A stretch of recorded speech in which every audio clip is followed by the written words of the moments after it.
State versus Mother Nature by Mary Jane Hancock. Setting: a courtroom with judge's bench, American flag, a plaintiff's table, and a defense table. Current day.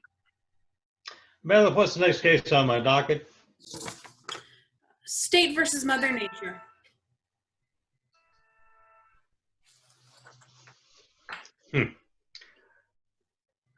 What a silly case. It's as silly as that lady who sued God for making her carry a baby. And that silly case where the man sued God for not being able to conceive a baby.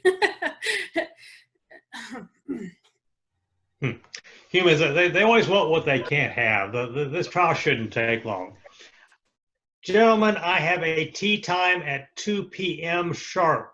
I want to be out of here by 1. State, do you have your opening statements? Yes, Your Honor. The state would like to ask the judge to remind Mother Nature that she has the right to be represented by counsel. Why would I need or want representation by a member of the species that is causing the trouble I am being sued for? Whom could I retain who is not a party to the destruction on this planet? An orangutan? Objection, Your Honor. I object to the interruption of my opening statement. Well, on second thought, I will retain an orangutan as my counsel. Okay, order in the court, order in the court. One more outburst by either of you, and I will hold the offending party in contempt of court. Do you understand me? Yes, Your Honor. Mother Nature, do you understand me? Mother Nature slowly raises her arms, and a mighty thunder sounds throughout the courtroom, shaking the windows and dimming the lights momentarily. Bailiff, come here. Get Mother Nature under control. Entering stage right. I am removing you from this courtroom, and you will remain in the state custody overnight. Mother Nature points her finger, sending a lightning bolt to the bailiff's gun. The gun burns the bailiff's hand and bounces to the ground. It's not nice to threaten Mother Nature. The bailiff runs behind the judge's bench to take cover. The judge stands up, raising the gavel in the air to use as a bludgeon. Mother Nature points her finger at him. He rethinks his action and turns the gavel handle toward Mother Nature, offering it as a peace gesture. Mother Nature, sweet Mother Nature, would you like to use my gavel the next time you feel a need to express yourself? I certainly don't want to miss my golf game today by a simple misunderstanding. Shall we proceed? The judge pushes the bailiff from behind his bench, and the bailiff returns to her original position next to the bench. Mother Nature reaches for the gavel, takes it, shakes it at the bailiff, and then sets it on the table.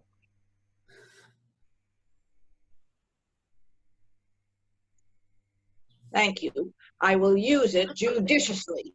Objection. Overruled. Proceed with your opening arguments.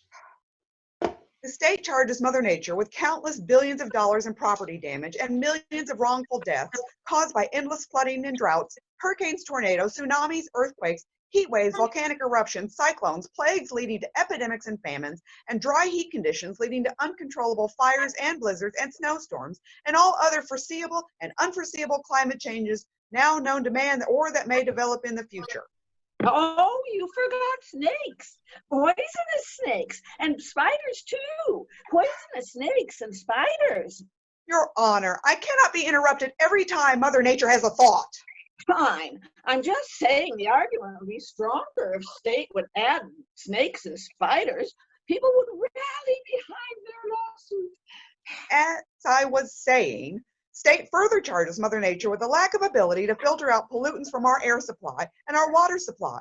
State demands Mother Nature stop producing unfavorable weather living conditions and that relief begins today. And state amends our pleadings to add snakes and spiders to the laundry list of offenses by Mother Nature. Mother Nature raises her arm and points her finger at the state. Both state and judge react by covering their faces and bodies with their arms in defensive positions. Mother Nature, please use a gavel. I gave you the gavel so that you could not have to use your finger. Please. What level of responsibility do you take for the damage you are causing to this planet? This is my opening statement. What level of responsibility does the state take for the damage state caused to Mother Nature? Basic simple science shows that every action has a reaction. You do not have to be a genius to understand that your actions here in your state cause a reaction on a global scale. If it please the court, I would like to introduce Exhibit A. This ought to be good. The exhibit is admitted. Exhibit A. An inflatable ball that is a wonderful toy you can bounce or toss. Lots of people can join you in playing a game of toss. But if the ball lands on a nail and the nail punctures the ball and the ball goes flat, then game over. It doesn't matter who punctured the ball, game over for everyone. So you are indicating that a figurative nail could puncture the ecosystem and cause the planet to go flat, figuratively speaking? Game of life would be over. And why would nature be responsible for that nail? Nails do not occur naturally. Nails are man-made. I now call my first witness, baby time. Bailiff, bring the witness forward. Bailiff enters, leading Father Time, who walks with a cane. They approach the defense table. Bailiff backs away, watching Mother Nature very closely. Good day, Your Honor. Your baby time, you look more like Father Time to me. I was a baby when I got here this morning. I have waited an eternity. Geez, I never knew how long forever could last.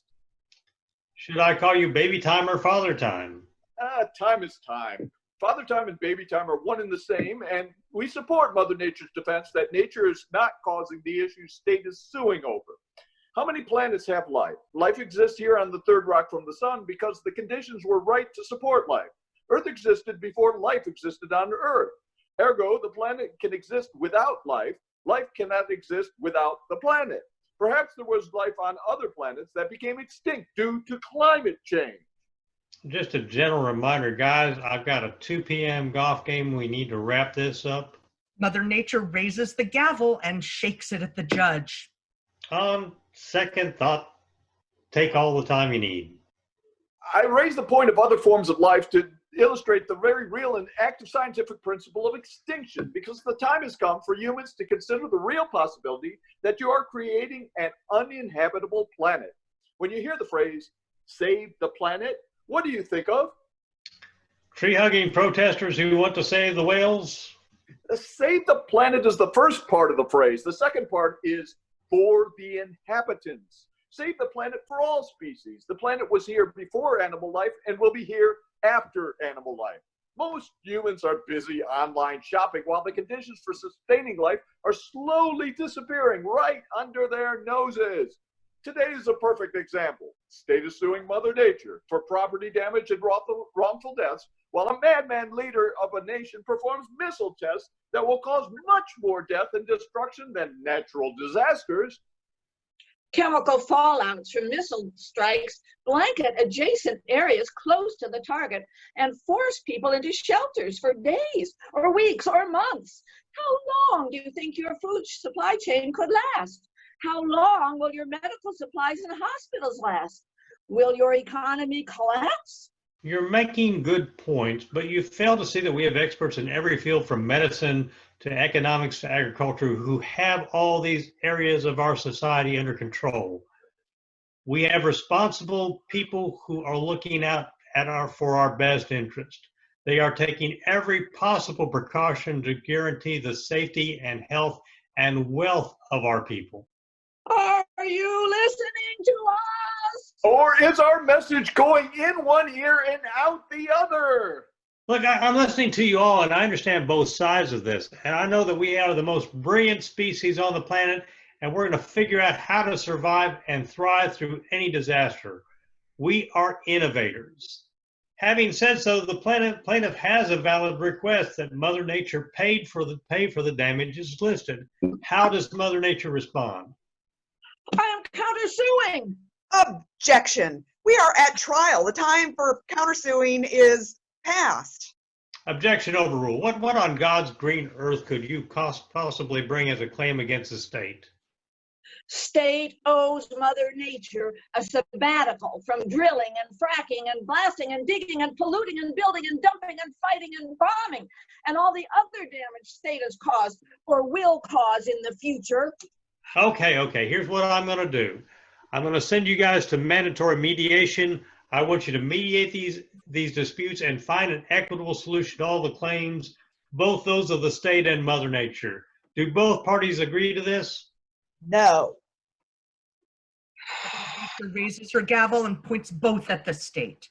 On second thought, I can see where mediation will prove beneficial to the state's interests. Mother Nature must agree to refrain from using thunder and lightning during mediation. Fine. I will not use thunder and lightning at mediation. I reserve the right to use spiders and snakes. Good. It's so ordered. Let the record reflect that the time of adjournment is exactly 1 p.m. Thank you. Dim.